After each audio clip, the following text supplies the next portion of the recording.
శాలిని వాళ్ళ అమ్మకి కాల్ చేసి హలో అమ్మ అని చెప్పి అంటుంది. దాంతో శాలిని వాళ్ళ అమ్మ అయితే ఏంటమ్మా నువ్వు ఇన్నాళ్ళకి మళ్ళీ కాల్ చేసావంటే మనం అనుకున్న దానికి మొదటి మెట్టు ఎక్కినట్టే ఉన్నావే అని చెప్పి అంటూ ఉంటుంది.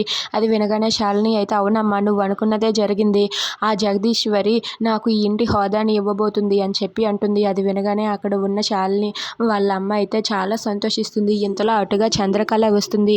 చంద్రకళ అయితే శాలిని ఎవరితో ఫోన్ మాట్లాడుతుందని చెప్పి అక్కడే అలా నిలబడి వింటూ ఉంటుంది. ఇక శాలిని అయితే ఇలా వాళ్ళ అమ్మతో చెబుతూ ఉంటుంది. ఆ జగదీశ్వరి రేపే నా చేతికి ఈ ఇంటి తాళాలు ఇవ్వబోతుంది. అప్పుడు చూపిస్తానమ్మా వీళ్ళకి చుక్కలు. నేనంటే ఏంటో నిరూపిస్తాను. వాళ్ళు ఎంత బాగా ఎదిగారో అంతలా దిగజారేలా చేస్తాను. ఒక్కో మెట్టు దిగేలా చేస్తాను. చూస్తూ ఉండమ్మా ఈ శాలిని అంటే ఏంటో నిరూపిస్తానని చెప్పి శాలిని వాళ్ళ అమ్మతో ఫోన్లో మాట్లాడుతూ ఉంటుంది. ఇక ఆ మాటలన్నీ కూడా చంద్రకళ విని ఒక్కసారిగా షాక్ అయిపోతుంది.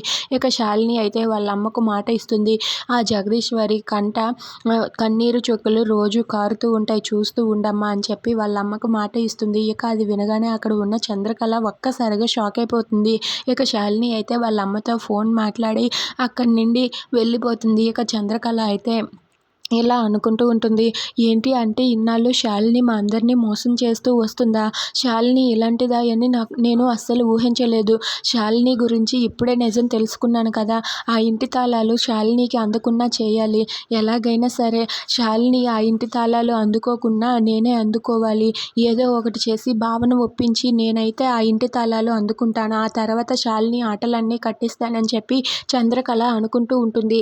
ఇక చంద్రకళ అనుకున్నట్లుగా విరాట్ బావ దగ్గరికి వెళ్ళి ఒప్పించగలదా? If you like this video please like, share and subscribe friends. Thanks for watching.